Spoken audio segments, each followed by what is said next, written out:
जय हिंद एवरीवन। आज के इस सेशन में हम बात करेंगे क्रिमिनल केस के बारे में। जब भी अपराध होता है तो अपराधी को सज़ा दिलाने के लिए कानूनी प्रक्रिया का पालन किया जाता है।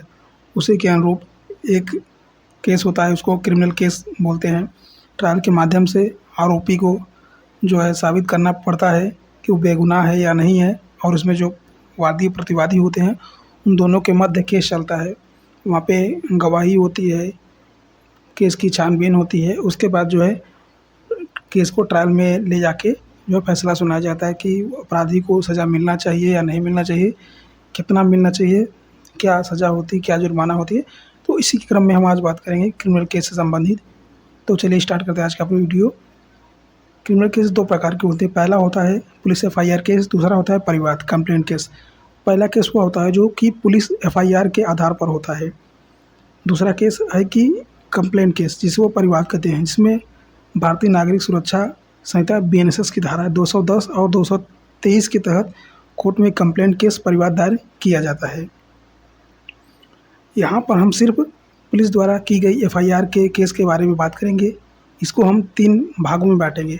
पहला भाग है पुलिस द्वारा कोर्ट की चार्जशीट फाइल या चालान जिसको कहते हैं, और उसमें जो है पुलिस इन्वेस्टिगेशन से संबंधित। दूसरे भाग में हम केस के ट्रायल के बारे में बात करेंगे। तीसरे भाग में जजमेंट के बाद अपील और दया याचिका, और बाद में है सेटलमेंट के बारे में भी बात करेंगे, कैसे दोनों लोगों में समझौते के आधार पर सेटलमेंट किया जाता है। तो इस वीडियो के माध्यम से हम पहले भाग के बारे में चर्चा करेंगे। पहला हमारा पॉइंट है इसमें जो है पहला भाग का पुलिस इन्वेस्टिगेशन। अपराध होने के बाद सबसे पहला काम होता है उस अपराध की सूचना पुलिस को देना। जो व्यक्ति अपराध की सूचना देता है वो शिकायतकर्ता कहलाता है। जिस व्यक्ति के साथ अपराध किया जाता है वह विक्टिम, फरियादी या पीड़ित कहलाता है, और जो व्यक्ति अपराध करता है वो एक्यूज्ड या अभियुक्त कहलाता है। पुलिस को अपराध की सूचना देने वाला व्यक्ति पीड़ित नहीं भी हो सकता है।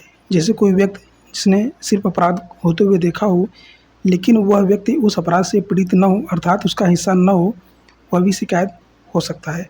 कहने का तात्पर्य है कि मान लीजिए कि कोई व्यक्ति है और वह जो है कहीं रास्ते में जा रहा है और उसका एक्सीडेंट हो जाता है, रोड से किसी व्यक्ति से बाइक से एक्सीडेंट हो जाता है। तो मान लीजिए कि ए पर्सन हो गया, बी पर्सन हो गया। ए ने मान लीजिए कि बी को पीटा, ठीक है। अब बी जो है पीड़ित हो गया और ए आक्रमणकारी हो गया, हमला करने वाला हो गया। सी पर्सन हो गया जो कि पूरी प्रक्रिया को जो है नोट कर रहा है, पूरी प्रक्रिया को देख रहा है। अब जो है बी पीड़ित है, अब बी जाके चाहे कंप्लेंट करे या न करे, अगर सी जाके वहाँ पे कंप्लेंट कर देता है तो भी शिकायत दर्ज हो जाएगा। इसका यही मतलब है कि उसका हिस्सा हो या ना हो, वह भी इसका शिकायतकर्ता हो सकता है, चाहे वह व्यक्ति पीड़ित हो या ना हो। कहने का तात्पर्य है कि यह एक सामाजिक जो है प्रक्रिया है कि कोई व्यक्ति अगर पीटा जा रहा है, पीड़ित है, तो कोई दूसरा या तीसरा व्यक्ति जाकर भी वह कंप्लेंट कर सकता है कि ऐसा कार्य हो रहा है। जैसे कि मान लीजिए कि मोहल्ले में किसी का एग्ज़ाम है, पेपर का समय है, मार्च या अप्रैल का महीना है, और उसी समय जाके रात को कोई डीजे बजाने लगे और उस बच्चे का पेपर है सुबह में 7 बजे से, तो वह रात में कैसे पढ़ सकता है। तो इसके लिए पूरे मोहल्ले का कोई भी व्यक्ति जाके कंप्लेंट कर सकता है कि जो है डीजे बंद करा दे, बच्चों का पेपर है, भले वो स्टूडेंट हो या ना हो। तो कहने का तात्पर्य यही था।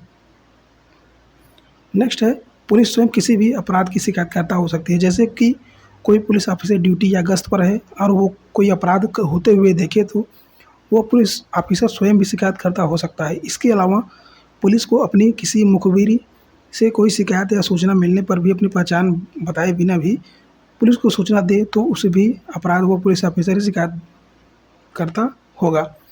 कहने का तात्पर्य है कि अगर आप रेलवे लाइन पे जा रहे हैं, रेलवे स्टेशन पे जा रहे हैं, और वहाँ पे जो है जैसे कि प्रतिबंधित होता है कि रेलवे क्रॉसिंग को पार करना, उसके लिए ओवरब्रिज का इस्तेमाल किया जाना चाहिए। स्टेशन पे जो है ओवरब्रिज बने होते हैं, उसका इस्तेमाल करने के लिए लिफ्ट बना होता है। तो जो है आप अनावश्यक रूप से रेलवे क्रॉसिंग को पार करेंगे तो ज़रूरी नहीं कि कोई जाके शिकायत करे कि फला व्यक्ति ने जो है रेलवे क्रॉसिंग पार किया, उसने अपराध किया। तो वहाँ पे शिकायतकर्ता कोई भी हो सकता है। अगर पुलिस ने आपको देख लिया है तो वह भी शिकायत करता है, उसके द्वारा भी आपको सज़ा दी जा सकती है। या फिर रोड पर लड़ते हुए भी आपको देखने पर ट्रैफिक पुलिस आपके खिलाफ़ कार्रवाई कर सकता है वहाँ पे पुलिस वाला भी शिकायतकर्ता हो सकता है। नेक्स्ट है, जब भी पुलिस को अपराध की सूचना मिलती है उसका पहला काम होता है बीएनएसए की धारा 173 के तहत फिर एफआईआर जो है रजिस्टर करना। अगर समय नहीं है और मौके पर घटनास्थल पर पहुंचना ज़रूरी है तो पुलिस पहले मौके पर जाकर हालात को काबू करेगी, फिर एफआईआर दर्ज करेगी। मान लीजिए कि जैसे कि कहीं पे बलवा हो गया, कहने का तात्पर्य कि उपद्रव हो गया, ठीक है। अब वहाँ पे जो है पुलिस एफआईआर थोड़ी रजिस्टर करेगी तुरंत कि एफआईआर रजिस्टर करो फिर कार्रवाई प्रोसेस इस्तेमाल करो। पहले जाके पूरे माहौल को कंट्रोल करेगी। अगर कंट्रोल नहीं करेगी तो अराजकता फैलेगी और तोड़फोड़ करेंगे उपद्रवी, तो इससे जो है सरकारी संपत्ति और निजी संपत्तियों को नुकसान पहुंचेगा। तो सबसे पहले पुलिस का कार्य कर्तव्य यही है कि जाके पूरे मामले पर जो है कंट्रोल करे, काबू करे, उसके बाद 173 के तहत जो है एफआईआर रजिस्टर करे। नेक्स्ट है संज्ञेय अपराध। गंभीर अपराध के मामले में यदि आरोपी पकड़ा नहीं गया है तो सबसे पहले पुलिस आरोपी को ढूंढकर बीएनएसएस की धारा 35 के तहत बिना वारंट उसे अरेस्ट करती है। पुलिस बीएनएसएस की धारा 49 के तहत उस आरोपी की तलाश करती है। फिर बीएनएसएस की धारा 185 के तहत पुलिस उस स्थान की भी तलाशी कर सकती है जहाँ पर वह अपराधी पकड़ा गया है। अगर मामला जो है संज्ञेय अपराध गंभीर अपराध से संबंधित है तो वहाँ पे जो है बिना वारंट के जो है उसे गिरफ्तार कर सकते हैं, जैसे कि रेप हो गया, मर्डर हो गया, आग लगा देना या फिर कोई से जघन्य गंभीर अपराध। तो इस प्रकार से कार्य होंगे तो जो है वहाँ पे पुलिस बिना वारंट के भी गिरफ्तार कर सकती है। और 49 के तहत 49 के तहत आरोपी की तलाश कर सकती है।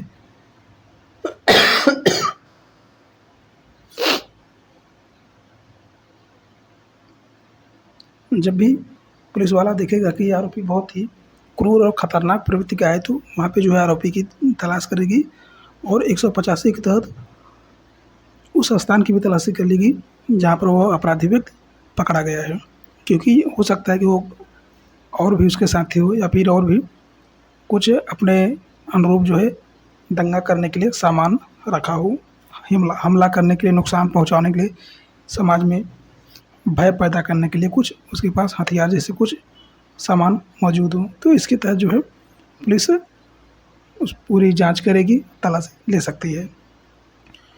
जो भी सामान उस आरोपी के पास होगा तो सिर्फ उसके कपड़ों को छोड़कर सभी सामान पुलिस द्वारा जो है अभिरक्षा अपनी कस्टडी में रख लिया जाता है, अर्थात जब्त कर लिया जाता है। उस सामान की जब्त रसीद भी पुलिस द्वारा आरोपी को दी जाती है। अगर तलाशी के समय जो है कोई सामान अगर मौजूद होता है अपराधी के पास से, तो जो भी अपराधी के पास सामान मौजूद होगा, अगर जो अवैध होगा तो वो तो पुलिस अपनी कस्टडी में ले ही गई। जो सामान्य सामान होंगे उसकी जो है सूची बना दी जाएगी और अपराधी को दी जाएगी कि आपका ये सामान है, और जब भी आप आरोपी बरी होगा तो वो सामान उसको वापस लौटा दिया जाता है। इसके बाद बीएनएसएस की धारा 36, पुलिस बीएनएसएस की धारा 36 ग के तहत उस आरोपी के किसी भी परिचित या रिश्तेदार आरोपी को गिरफ्तार होने की खबर करेगी। अगर जरूरी हुआ तो आरोपी द्वारा दिए गए पते पर पुलिस ऑफिसर द्वारा जाकर उस घर वालों को इत्तला की जाएगी। जब आरोपी गिरफ्तार होगा तो उसके लिए पैरवी करने के लिए भी लोग चाहिए होंगे, तो इसके लिए जो है पुलिस जो है उनके रिश्तेदार सगा संबंधी को इसके बारे में सूचित करेगी कि आइए आपके जो है फला मित्र, बेटे, रिश्तेदार जो भी हैं उनको अरेस्ट किया गया है, आप इनके जमानत कराइए। अगर जैसे कि कॉग्निजेबल है, नॉन कॉग्निजेबल है, तो अगर वहाँ पे जमानत योग्य कोई अपराध होगा तो वहाँ पे जमानत के आधार पर छोड़ दिया जाएगा। अगर गंभीर अपराध होगा तो वहाँ पे जो है अरेस्ट किया जाएगा और उसके पैरवी के लिए जो है उसके परिवार वाले कार्रवाई करेंगे। पुलिस फिर एफआईआर जो है करने से पहले, यहाँ पे फिर हो गया है एफआईआर होना चाहिए। पुलिस एफआईआर करने से पहले, एफआईआर करने के बाद जैसे अभी उचित समझे वैसे अपराधी अभियुक्त को, पीड़ित व्यक्ति को बीएनएसएस की धारा 51, 52, 53, 184 एवं 397 के तहत मेडिकल परीक्षण के लिए पास के सरकारी या प्राइवेट हॉस्पिटल में ले जाएगी। बीएनएसएस की धारा 30 के अनुसार भी एक डॉक्टर घायल रोगी व्यक्ति का उसकी सहमति के बिना उसके जीवन की रक्षा के लिए उसका इलाज कर सकता है। कहने का तात्पर्य है कि अगर कोई व्यक्ति घायल गंभीर रूप में पड़ा है तो भले वो मना करे, तो वहाँ पे जो है उसका इलाज किया जाना चाहिए, जो उसकी इच्छा के विरुद्ध भी उसका इलाज किया जा सकता है, चाहे वो प्राइवेट हॉस्पिटल हो, गवर्नमेंट हॉस्पिटल हो अगर बीएनएस की धारा 200 के तहत भी कोई भी हॉस्पिटल पीड़ित व्यक्ति का इलाज करने से मना करता है तो फिर उसके लिए भी कार्रवाई है। यदि मामला रेप का है तो बीएनएस की धारा 184 उपधारा 6 के तहत डॉक्टर को रेप की जांच की रिपोर्ट 7 दिन के अंदर पुलिस को थाने में भेजनी पड़ेगी।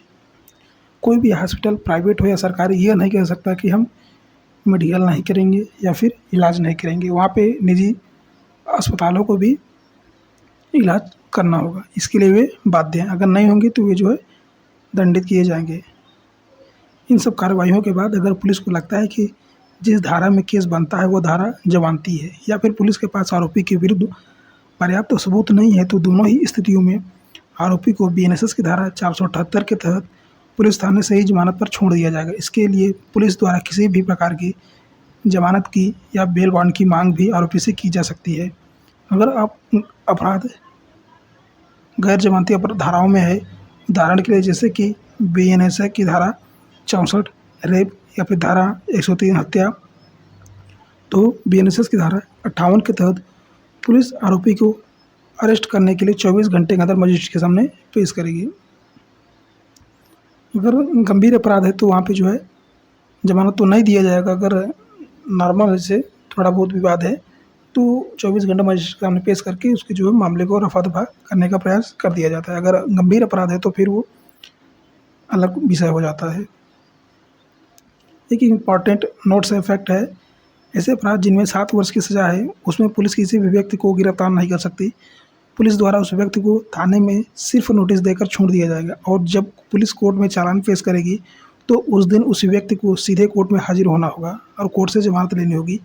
यह दिशा निर्देश माननीय सुप्रीम कोर्ट के द्वारा Arnesh Kumar versus state of VR and air जो है IR जो है 2014 SC 2756 2 जुलाई 2014 को जारी किए गए थे।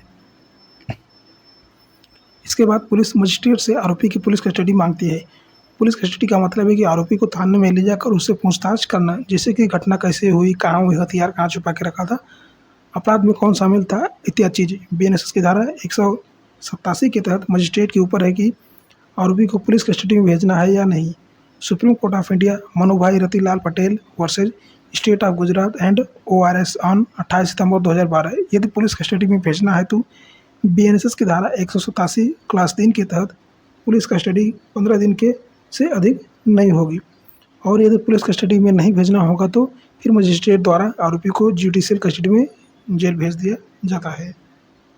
फिर आरोपी को जमानत देने की पावर मजिस्ट्रेट के पास ही होगी।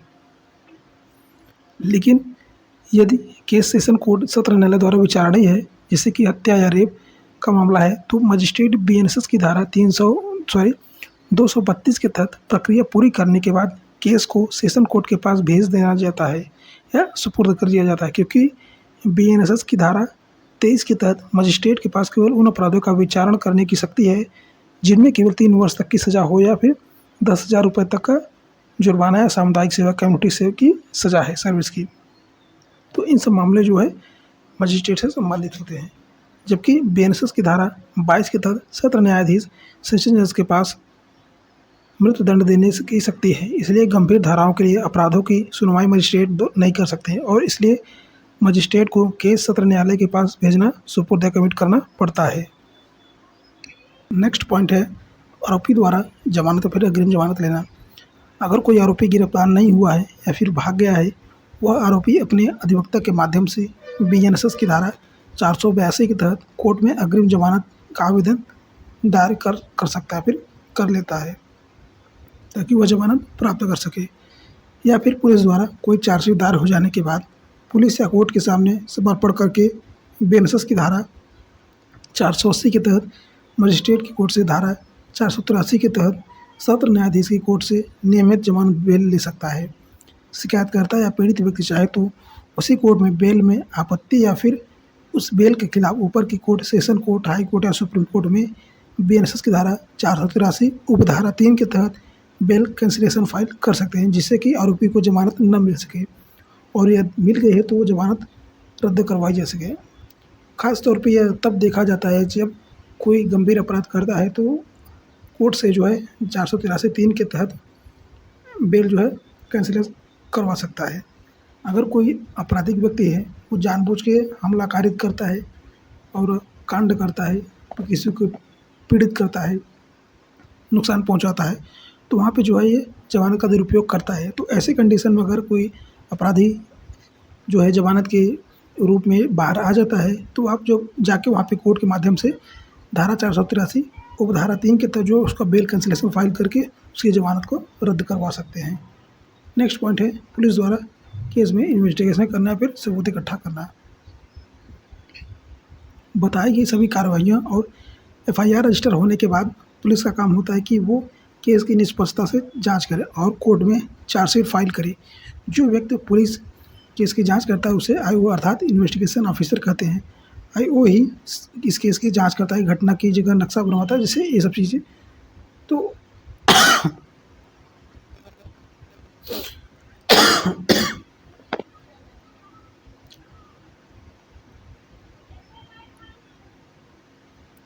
जरूरी कागजात और सबूत व्यक्तियों से या डिपार्टमेंट से लेता है। आईओ गवाहों की धारा 180 बीएनएसएस में बयान दर्ज करता है। यदि अगर इन्वेस्टिगेशन ऑफिसर जांच में यह पाता है कि शिकायतकर्ता की शिकायत झूठी है या पर्याप्त आधार अथवा साक्ष्य नहीं है, तो आरोपी के विरुद्ध एफआईआर दर्ज की जाए। तो पुलिस बीएनएसएस की धारा 189 के तहत फॉल्स रिपोर्ट या क्लोजर रिपोर्ट करके कोर्ट के सामने फाइल करके केस को खत्म कर सकता है। ऐसी स्थिति शिकायतकर्ता या पीड़ित व्यक्ति चाहे तो प्रोटेस्ट पिटीशन पर कोर्ट में बीएनएसएस की धारा 210 उपधारा 1 के तहत केस को आगे चला सकता है और साथ ही बीएनएसएस की धारा 173 उपधारा 4 के तहत मजिस्ट्रेट से आवेदन कर सकता है कि मजिस्ट्रेट पुलिस को एफआईआर रद्द करने का आदेश दे।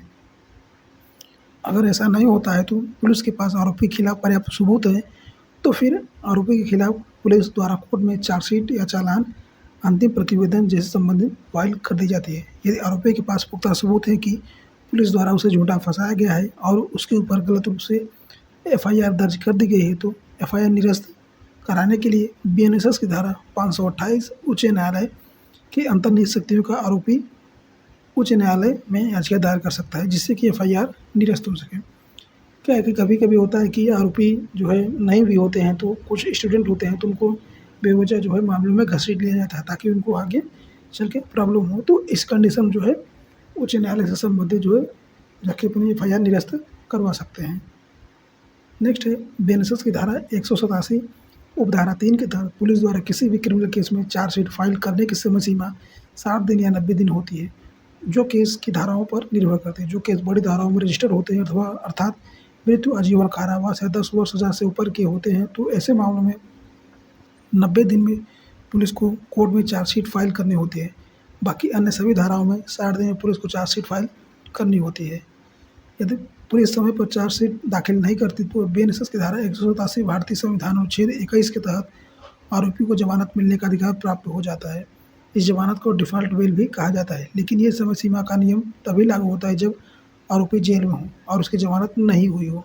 अगर आरोपी जमानत पर जेल से बाहर है तो पुलिस चार्जशीट फाइल करने में 60 दिन या उससे अधिक 90 दिन का भी समय लगा सकती है। अब जो है चार्जशीट में क्या क्या चीज़ें शामिल होती हैं इस पर हम जान लेते हैं। तो क्रिमिनल केस ट्रायल की चार्जशीट में ये चीज़ें शामिल होती हैं। पहला है दोनों पार्टियों शिकायतकर्ता पीड़ित आरोपी का नाम। दूसरा है अपराध की सूचना की प्रकृति, पुलिस को अपराध की सूचना कैसे मिले।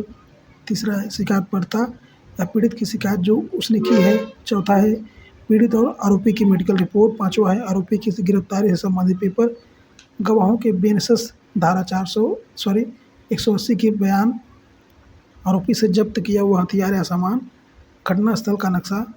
9वां है अन्य किसी कोर्ट से संबंधित पेपर। 10वां है बीएनएसएस की धारा 176 के तहत वीडियोग्राफ से और फॉरेंसिक रिपोर्ट इत्यादि चीज़ें। तो ये चीज़ें जो है वहाँ पे होनी चाहिए। कुल मिला के 10 पॉइंट है इसमें जो है चार्जशीट में फाइल होते समय जो है ज़रूरत पड़ती है। यहाँ पे नंबरिंग जो है ऊपर नीचे गलत है, लेकिन उस पर ध्यान न देते हुए आप मेन पॉइंट पे ध्यान दीजिए। तो ये सब चीज़ें जो हैं क्रिमिनल केस के प्रथम भाग से संबंधित है। हमने पूरे प्रक्रिया को जाना समझा, जिसमें हमने जाना कि क्रिमिनल केस में किस तरीके से एफआईआर होती है, शिकायतकर्ता कौन हो सकता है। हमने पूरी प्रक्रिया को अच्छे से जाना समझा। आई होप आप लोगों को अच्छे से समझ में आया होगा। तो ये हमारा आज का पहला भाग है। हम नेक्स्ट वीडियो में जो है इसके दूसरे भाग पर चर्चा करेंगे और उसके आगे डिटेल्स में बात करेंगे। मिलते हैं नेक्स्ट वीडियो में, तब तक के लिए जय हिंद, जय भारत, वंदे मातरम।